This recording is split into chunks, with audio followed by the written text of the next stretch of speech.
chvála Bohu, keď som mala 15, toto sme nemali. Mne postupne na to vzniká alergia, ale akože... Mne osobne to nechybalo, ani mi to nikdy chýbať nebude. Keď si to deti pozerajú, vydržím to, ale nechápem. Na čo? Akože niektoré videá má fajn, ale zase tie hlášky, že čo povie, tak ono to už je akože do určitého veku, podľa mňa. Mne to prišlo také chaotické, ako keby to bolo proste iba nejakých momentov z toho, ani som nevedel v podstate, čo sa tam deje.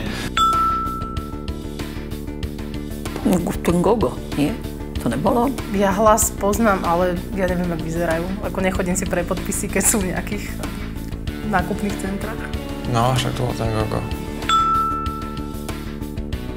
280 000. 300 000. Ja som dala 500. 120 000. Prachy z reklamy, to už som bola poučená.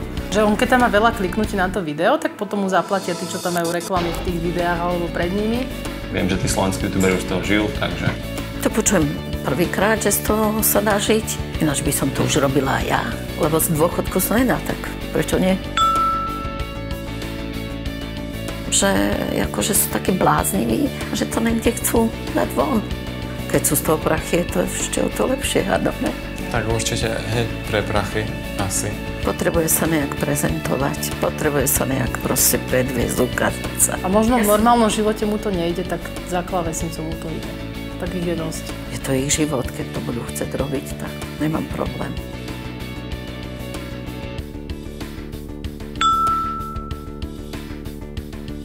Trápne. Ale bolo to pozorateľnejšie ako tam to prvé. To bolo skôr takéto o tom predvádzaní. No hovorím pre tých 13-ročných skôr, no. Aj ty by ho už asi vypískali s týmto. Ale tak usmiať sa na tom dalo, podľa mňa. Koho by to napadlo vložky dávať do topánok. Čo je šašo? Ale ako podľa mňa pozitívum jedno tam je moje dieťa, keď akože kameru zapína, tak uprace izbu. V začiatku po mňa ho ani nežne v tom moc nepodporovali, po mňa až tak časom, keď mu to začalo ísť. Podľa mňa to nechápali. Určite je to lepší pocit, aj keď sa dieťa dá na fed a podobne, ale ja v tom nevidím nič, že by mu to dalo niečo akože do života. Ako dobre chápem, keď bude mať 25, kúpi si byt a osamostatne sa, ale čo bude robiť? Bude zjapať do kamery, že... Možno ho to niekam posunie, viete, no teraz robí blbosti, pretože je mladý, ale v podstate nikomu tým neubližuje, baví sa. To malo menej 200.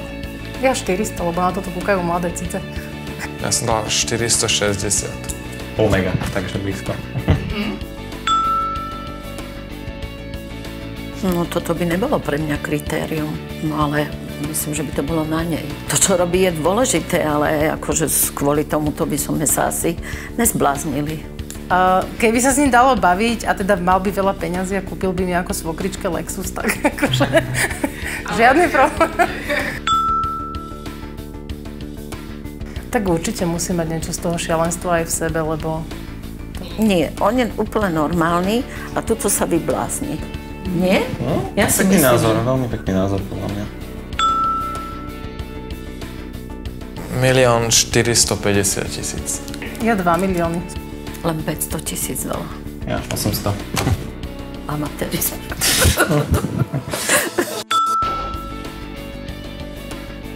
Toľko zarobil. Že čo ho vlastne k tomu nejak inšpirovalo, čo ho k tomu doviedlo. Že jaká plán do budúcnosti? Tak na to nech nám odpovie, či naozaj taký blázon, jak tam. Budeme vedieť. Možno je úplne taký blázon, jak tam, ale možno si to v pohode vypočul a je tu. No jasné, že všetci si zo mňa robili prdel, lebo som bol taký exo, ktorý skúsil niečo iné, čo ľuďom napíšlo ešte vtedy normálne, že prečo by si sa mal točiť na kameru, dávať to niekam na YouTube. Ja som si vôbec nemyslel, že by z toho niekedy mohli byť peniaze, lebo na Slovensku je to oproti zahraničiu mizerne platené a nebolo mi ani predstaviteľné, že by sa s tým niekto mohol živiť u nás. Skoro som sa vždycky stretol s tým, že rob to, čo robíš, rob to tak, aby ťa to bavilo a keď sa v tom vidíš robiť to o pár rokov, tak posúvaj to ďalej. No toto si pozrieme ináč aj my. Ja ti večer kliknem. Díky. Vnúčka sa volá Peťka, takže Peťke, poprosím. Ja si prosím, že trolák Max. Jasné, môj brácho sa volá Max, ne? Ďakujem. No aj mňa, ale akože pre mňa. Pre mňa, no. Tak napíš, že pre mňa. Aby som aj ja mala teda. Inak ja som Sebastian. Ja? Od Goga. Tak Ja som Sebastian. ako No ja som ešte vyšašená, teraz to už. Som len pozerala, že prečo si dáva tú parochňu.